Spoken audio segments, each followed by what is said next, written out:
What up? Welcome to another episode of Thank You for Toking. This is a little bit different. I'm taking you behind the scenes on a garden tour that I went on in 2021 with my friend David from Preferred Gardens, one of the best in the game. So the canopy is pretty solid in here if you look at it, if you get up over the top, but these are real. Not all the crazy new strains in here because we're still new to everyone else, but not too new to me. You know what I mean? These are all the grape cakes. I love this one. This Grape is something cake? I found a couple years ago, actually. It's beautiful though. Look at that.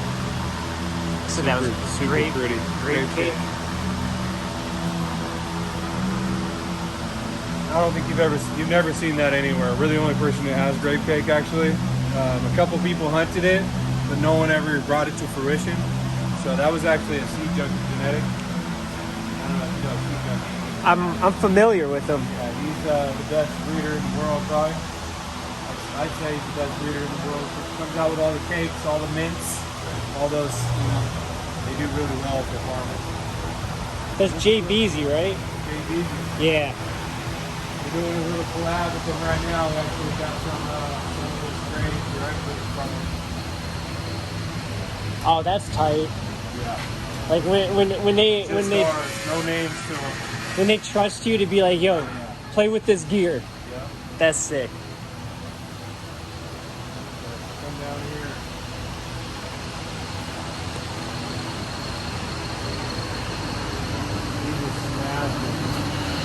LA Kush cakes. Wow. Rufino hunted this. This is number 6. These are hogs right now. This is winter time in a greenhouse. Yields are outrageous. Go ahead, feel it. I can Super feel the greasy. weight. I Yeah, can smell it. Give it a little squish. Smell it. It's nice. Super greasy. And it's also, that's an important thing to note. This is winter. This is winter. Look at this. This is winter. Donkeys. Summertime, these are double the size in here. So we're steering generative right now. It's a crop steering technique. These kill it. These are testing at 36% too, which the rec market likes. Damn. So, That's a whole nother conversation. another conversation. Not my interest. I like terps. I like good weed. I don't care about test results. I've never needed them before. Never needed them before, exactly. Triangle mints over here. Super nice, more like an OG. Just beautiful flower though, really dense. Super dense. It's beautiful. Not great.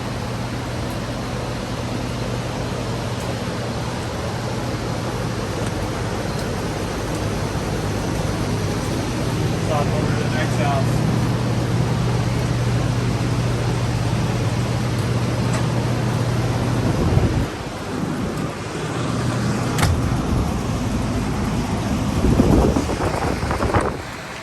There's just such a there's a vibe in greenhouses or just in grows in general that are done right. There, you can feel it right when you walk in. There's a lot of good energy in here. So I'm doing a flush now. I got a custom flush mix, but smell these baccios. Straight funky, right? That is wild. Ridiculous. So tasty. So I'm flushing them out. The leaves aren't the prettiest right now. That's because it's flush time. These are Mac. I hate Mac. I don't like Mac. Everyone has it, so it's not special to me. But obviously it's pretty. Good ass Mac. Obviously it's pretty. It gets nice color. You know this one. It's got a great nose to it. But it is Mac. You know. Cut down the middle over here. It's ton of Mac.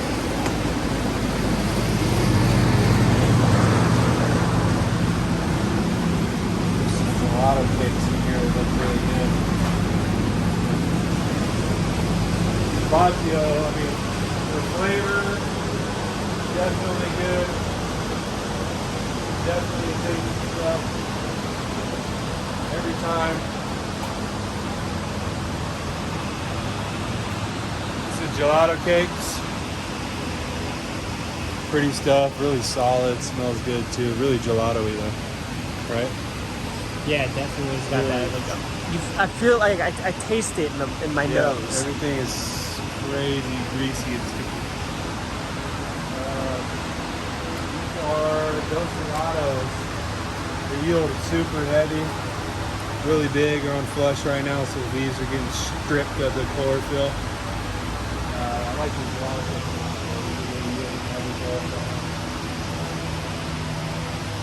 And quality product for the greenhouse. Once this is all finished, a lot of color, a lot of flavor, super frosty. You know, the other thing that's nice about being in a greenhouse is that there's not all the color distortion. Yeah, exactly. Like the indoor, you mean? Yeah, like I can actually see what the buds look like in here. Rather than being lit up and your eyes and everything.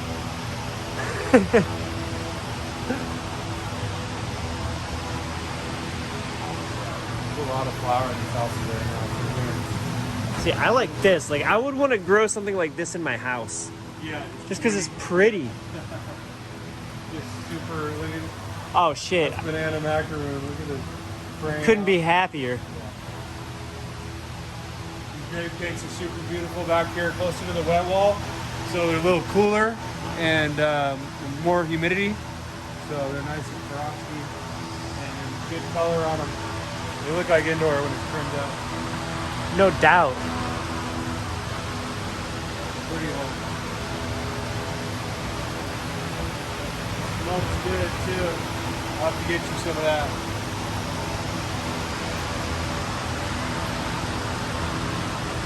They do really nice. How long do the bags usually last? One shot, one full round. For 1 gallon, so we're getting pretty efficient. For scalability, I use it. It comes compressed. I can show you it out there. Basically comes in a brick. We put our drippers in it, load them up with, I do a calcium nitrate charge, and then I wash out the CEC sites with my regular stock solutions, and the plant's ready to, you can stick your clone in there and just rock it out. Nice. It's good for scalability, so we're not shoveling 5-gallon pots all day, if you know what I mean. Yeah. Which we were doing before for years, is we'd be shoveling literally all day. With this kind of scale, we would be shoveling for a week just to get through a couple of these houses. Wow. So it's too much labor. I don't want to have a lot of people here that, you know, we all work hard, we work good together, and trust each other. So that's the crew. See, that's what I like about it. Like, I think it comes from that having to be the way it had to be at first. That's exactly what it comes from. But it all of a sudden it made y'all into really, like, you take care of your fucking employees. Yeah. Like, and your team likes working here. Exactly. That's been the thing that's like everywhere. And we're really efficient because we couldn't trust anyone any before. So we would be like me and one other guy, basically. You know what I mean? Yep. So now we have to have a handful of guys. But you see this professional house, I don't know if you remember how it works in here. We harvest every 14 days. So we just planted that one. This one's in week 4. This one's in week 6. So each bay comes down every 2 weeks. So look at these. These are fucking going nice. Still, you gotta remember the winter run. Everything's stacking up really well. It's only week 4. Very early. Healthy as hell. Yeah, that's what I was just looking at. Like, everybody's up, everybody's full. Yeah. They're all up. They're a nice color. I got the lights on so they're really good off. Yeah. Everything's a nice healthy color. Nice big bodies on each plant, you know, for a small little bag. They're nice and bold. You see how they shoot out big tops on every side. And they're like cotton balls right now. So this is gonna be a nice harvest from here. So as you can tell now, it's only week 4 on how much flour is gonna be in here. It's gonna be a lot. Because everything's stacked up really well, you know. Started off really early.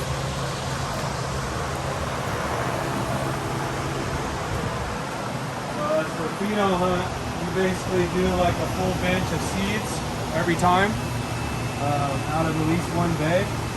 Right here, purple Urkel, ex-purple Urkel. So we're messing with some really old strains. I like it. They're really tiny and spotty. So that's how these ones grow. Those purple Urkels used to grow like little tiny squatty plants. Those are all purple Urkels.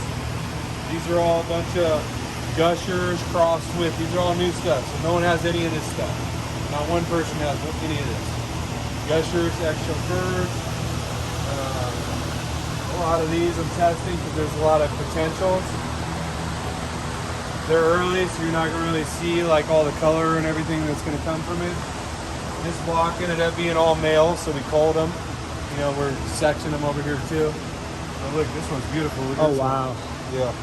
Gushers, ex-chauffeur. Let's get a smell on that one. Like it? I do. Smells like gushers to me. It's got the funky, a little bit of sweet. Ooh, look at this one. This one's beautiful. That's look at how pretty that. Look at the weird colors on it. It's like an interesting growth structure too. Yeah, super interesting. You see how it's got like violet, purple with. That one smells a lot different, but it's that same strain that you looked at over there. Just a different seed, different phenotype. You know what I mean? So this is a different kid. This is Johnny, and that's Jack. You know what I mean? But they're girls, so Jenny and. It's a magical plant. Look at this one. It's a weird one. This is Jealousy X Gushers. Smell the difference in that thing. That smells really weird turp. Oh wow. Yeah. Right? Yeah, it's definitely way different. Yeah. This is Jealousy Chauffeur. So I look for like smells. Usually what steers me to what I want to grow. You know what I mean? The So nose smell 'em all. knows. The nose. I want flavor. You know what I mean? Yeah, I feel like with THC, it's like we're trying to mainline alcohol, and no one wants to do that. Yeah. We want to smoke and chill, and that's why everybody's loving mimosa in Colorado because it's a chill ass smoke. Yeah. Bunch of different stuff. I was liking the smells on these. They grow really weird, but these are like a Trix, the GVX Trix. I think low key bred it. The smell is so weird, so different. You know what I mean? I'm looking for something different. This one's super pretty. This is one of those Trix too. It's funny. That's the same strain as this. You know what I mean? That's crazy, right? Totally different. Structure's different. The flower is 100% different. The smell is different. Probably takes after the mom. That takes after the dad. And you would have to sell these differently and have them batch tested differently as well, right? Yeah. So when you see Gelato 33, number 33 is phenotype number 33. So 33 was beautiful, purple, smelled like gelato. They chose it, and so when you do a pheno hunt, you see I got numbers on them all. That's number 4 Trix. Okay. That's number 6 okay, Trix. these are all pheno So I just go hunts. through and number them all on the seeds, just like we did when we planted those seeds together. We numbered them all, 1 through 10 or 1 through 50 or whatever it is. And if number 5 goes, then you name the strain. If it's just a cross, unless they already named it, you name the strain, and it's phenotype number 6, phenotype number 4, phenotype number 33, Gelato 41. That's where the numbers come from. Gotcha. These are all Cushmans, really good producers. Cushman seems to be really gaining in popularity. Yeah, it's a JVZ strain, and it tests at 30% in a greenhouse, probably 35, 36 indoor because you got CO2 and everything else. So the test is really high, so it gains clout in the recreational world quick. When the testing is high, because that's what people buy for, is testing a lot. Yeah. So that's Cushman's. It's a good one though. It smells good. Well, is Cushman's the next wedding cake? Cushman's the next wedding cake, possibly. Yeah. Because a buddy of mine, Greg, right? What up? Hey, how are you? This is my guy, man. Go ahead. Because a buddy of mine last year, full-term outdoor up in Humboldt, he's like, watch wedding cake. The market on wedding cake's about to crash. Oh, for Like sure. just in terms of like custody shit. And he told me, it was like a year ago, he told me that, and I'm like, all right. And now I'm seeing, like I saw it start to happen. I see we're in full wedding cake. It just becomes a new purple punch. Yeah. Like, You know why? Because it yields really well, and it's available in the public, and everyone wants to grow it. So these are just planted, so that's why they're all flopped all over the place, because they were a done. little shock factor. Yeah, shock factor. These were planted yesterday, growing really nice. All these new clones we got here. Beautiful. Nice roots on all these. Mother stock, early veg, late veg in the bags over there. So that's their forever home. Nice. That's how it is, bedroom. So, is it Nice and hot and humid in here. how much of the them in their forever home do you have because you don't want to stress them? What now? Is it because you don't want to stress the plants out by having to move them into another pot later, or is it because efficiency wise and being able to get it dialed in, like it just works out that way? So you go from clone, you want to have it in a small pot next. If you don't put it in a small pot, you need to get the roots to colonize and gain ground in something smaller. You know what I mean? That's why you up pot from small to the forever home, rather than just going clone straight into that 1 gallon. Then it takes too long, and the roots they start stretching out really heavy, and they thin out. You know, they don't root correctly into that forever home. If that's the question you're asking, I'm not sure what you meant. Well, I guess it's another comparison between indoor and greenhouse, in that in indoor, they're depending on what light cycle they're running or what pot they're in, like they're some people believe in stressing the plant, some people believe in babying the plant. And I see the size of the plants once they're in that forever home, like they have a long ass time in that forever home to get comfortable. At the same time, I don't feel like you kid glove your plants either, because you're just like, yeah, those clones just got dumped, and like the strong will survive, Exactly. kind of thing. Oh yeah. Like, We have to. It's like part of our pest management. Is doing it. We dunk them in an organic pesticide, basically, just so they're safer, so they don't get bugs come in. They can't really break the skin on all those clones and such. So that's just our implementation. It's like the ways that I grow is that from the start to beginning, we keep it clean all the way through, so we don't ever have any issues. If you know what I mean. So we just got all those clones from Seed Junkie. We're doing that collaboration or whatever, so they just dunked them 100% just to be sure in case there was some kind of pest left behind, you know what I mean? So killed off anything that was left behind. This happens a lot. It's always something. well, yeah, in the moment that you start thinking that like everything is cool and you don't follow your SOPs to the T is when you get reminded. SOPs is a word that I hate because that's the main Chad word out there, but that's the real name for it. It is a operating procedure, and that's what we go off of. I don't really have it on paper. It's all in the head, and all of us know it. Yep. So that's the way to go. You know what I mean? And that's where like you guys have words for all this shit. You all have your masters of business administration. You just call the shit different stuff. Different stuff. We just been rocking it out. We do our own thing. You're way more advanced on the business aspect of it than like A, you give yourselves credit for, B, the Chads believe, and C, the public will like agree to. Yeah. But that's the setup. Once they go in their forever home, they're only there for 14 days, and they go right into flower. So 2 weeks max for veg. So that's under 18.6. Anything in that room, 18 hours of light, 6 hours of darkness. That's what keeps them growing without flowering. Then they come over here. Once they get into this side, it's 12-12. 12-12 over here too. 12 hours darkness, 12 hours of light. That instantly puts them in flower.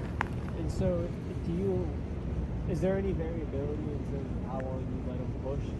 Or do you just know like down to the day because you can run? We know down to the day for this system, for this farm, basically. That's basically how I always do it, though.